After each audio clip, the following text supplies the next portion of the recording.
President Obama has warned Syria that if it began to use chemical weapons on its opponents, this would change his view on the U.S. response to the conflict. He also said he had not ordered military intervention in Syria at this point, but that the U.S. had put together what he called contingency plans.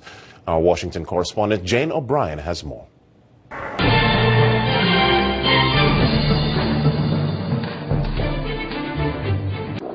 As the holy month of Ramadan drew to a close on Sunday, quiet fell over the battleground city of Aleppo.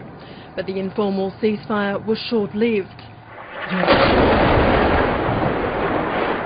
A group called the Sham News Network says it filmed this video in a suburb of the capital Damascus on Monday.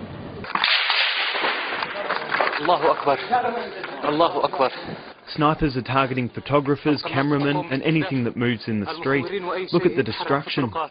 There was more destruction 30 kilometres north of Aleppo, where a girls' school was shelled. This crater is from last night, but the other two craters were from a couple of days ago. This is the second time this school has been targeted. It was the war jets.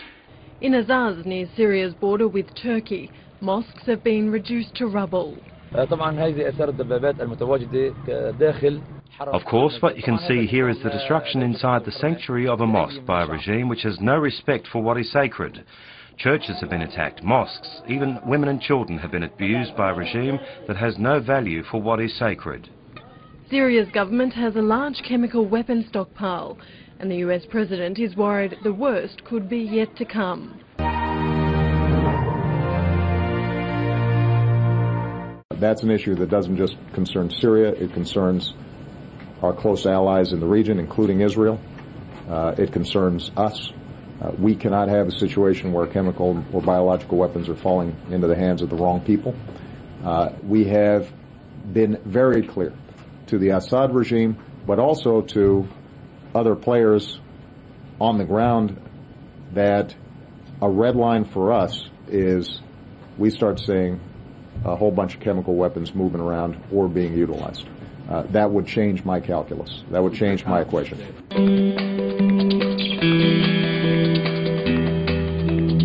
Leaders of the opposition Syrian National Council have cast doubt over the new UN peace envoy's ability to find a solution to the conflict.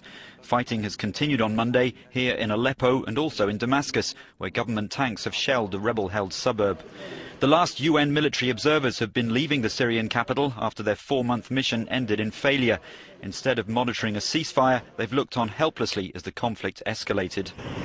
Visiting a refugee camp in Turkey, Syrian opposition leaders criticised the new UN peace envoy for failing to say President al-Assad should step down. Lakhdar Brahimi is a very successful diplomat. We all know him, but the problem is not with his appointment.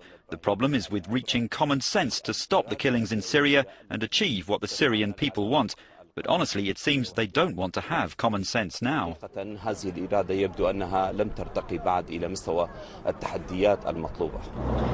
accused the SNC of misinterpreting his comments. Turkey's foreign minister says his country may soon run out of space to house refugees from Syria. Nearly 70,000 have crossed the border since the conflict began. Now to Syria, where a veteran Japanese war correspondent has been killed in the crossfire. This is a picture of 45-year-old Mika Yamamoto, as seen in her Twitter feed. Japan's government says she died from gunshot wounds while reporting on heavy clashes in the city of Aleppo. Her body has been taken to Turkey.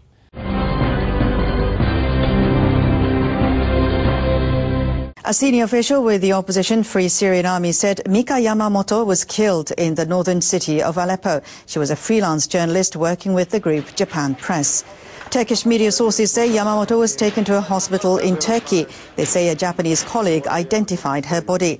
Officials at the Japanese Foreign Ministry have confirmed Yamamoto's death. Mika Yamamoto was a seasoned journalist with more than 20 years of experience. She covered the conflicts in Kosovo, Afghanistan and Iraq.